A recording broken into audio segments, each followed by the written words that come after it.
Hello again, it's Tamara. So are you ready to begin the process that will help you go back to work as soon as you feel ready to? Good, let's get started then. Our first step is to review all the information we have obtained about you. This includes your diagnosis, medical records, and expected date of maximum medical recovery, any medical and functional limitations you might have, and your age, education, and past work history. An ALSUP case manager has already reviewed this information and identified the different barriers that will need to be addressed and resolved before you can try to resume some type of employment. As our case manager studies these barriers and develops a plan on how we can help you address and resolve each of them, we also want to begin identifying now new jobs you might be able to do once you have medically recovered. We do this by conducting a transferability of skills analysis based on the information our case manager has reviewed about you already. As we perform this analysis, we also encourage you to participate in this process with us.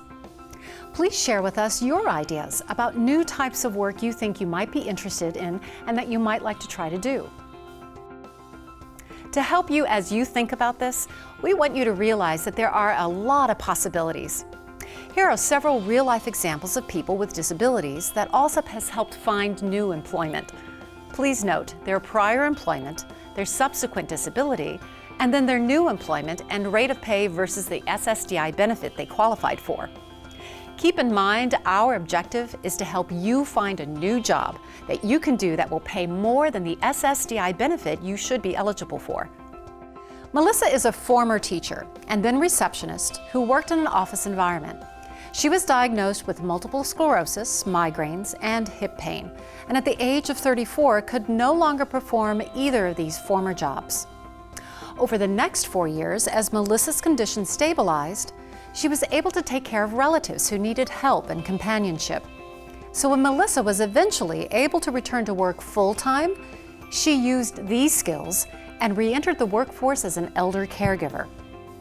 With her passion for helping others, along with the assistance of ALSUP's job placement specialists and Social Security Disability, SSDI, work incentives, Melissa is currently earning $1,600 per month compared to the $746 per month she received in SSDI benefits. Our next example is Susan, a waitress who previously worked in a bank.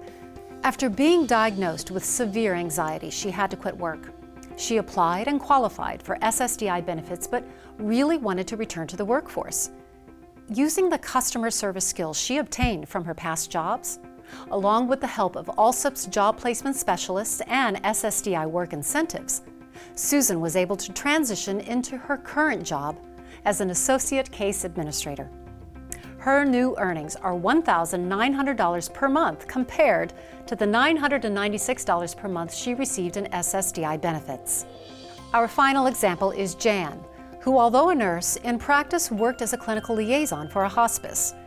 Jan was subsequently diagnosed with bipolar disorder, which forced him to leave work and apply and qualify for SSDI benefits. After his bipolar stabilized, he was ready to go back to work. Though his previous hospice job was a clinical liaison, he was able to combine his hospice knowledge with his nursing knowledge to become a hospice RN. With the help of ALSUP's job placement specialists and SSDI work incentives, Jan is now earning $5,700 per month compared to the $1,343 per month he received in SSDI benefits. As you can see, ALSUP can help you obtain a job that will pay more than the SSDI benefits we also hope to obtain. As you think about this, there is one other thing we want you to keep in mind. Many of our SSDI customers also receive or did receive other types of disability benefits. We did not include these other benefits in our above examples, though, because we do not encourage our customers to overly depend on them. That's because these other benefits are usually of a shorter duration than SSDI benefits. We wanted to address this issue, though, because it is important to be aware of. Now that you know ALSUP can help you obtain a new job as well as SSDI benefits, we want you to understand how our different ALSUP specialists will be working for you from this point on. While our claims specialists work on your application for SSDI benefits, our case managers An employment service specialist will be helping you with the things that need to be done now so you can start a new job once you do medically recover. In fact, our specialist who will actually help you prepare for and obtain a new job itself work for our ALSUP Employment Services, or AESI. The first thing they will do is help you understand the different SSDI work incentives and how they can help you transition back into the workforce.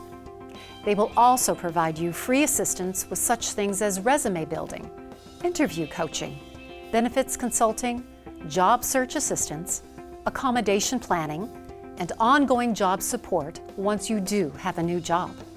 Our AESI representatives will teach you how different SSDI work incentives can play a big role in helping you ultimately stay at work once you first go back to work.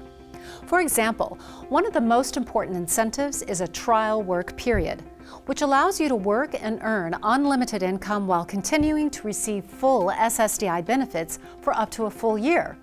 This trial work period allows you to test your ability to work on a sustained basis without losing your SSDI benefits as you do so. Another big incentive applies when your SSDI benefits would stop after the first year of work. For the next 3 years after that, you could still receive benefits for any months your earnings fell below a certain level. And for the next 5 years after that, your SSDI benefits would be quickly reinstated with no delays if you had to quit work due to disability. That's a total of 8 years that your SSDI benefits would still be easily available to you if your disability interrupts your work. And finally, your Medicare coverage will continue for over 7 years after your SSDI benefits stop due to your return to work. So as you can see, there are some pretty big protections built into both SSDI and Medicare benefits after you would go back to work. And our job at ALSUP is to help you understand and use these protections after we help you get back to work. As our case managers and AESI representatives begin their work for you, please start thinking about possible new jobs you might have an interest in once you reach your full medical recovery. You can then share these ideas with your AESI representative when they share with you what they've identified for you through our transferability of skills analysis. In the meantime, we invite you to visit www.alsupes.com to learn more about how our experienced AESI job placement specialists can help you use the skills you acquired in your past work and apply them to a new job with a new employer. You too can be one of our next success stories. We'll be back in touch with you soon.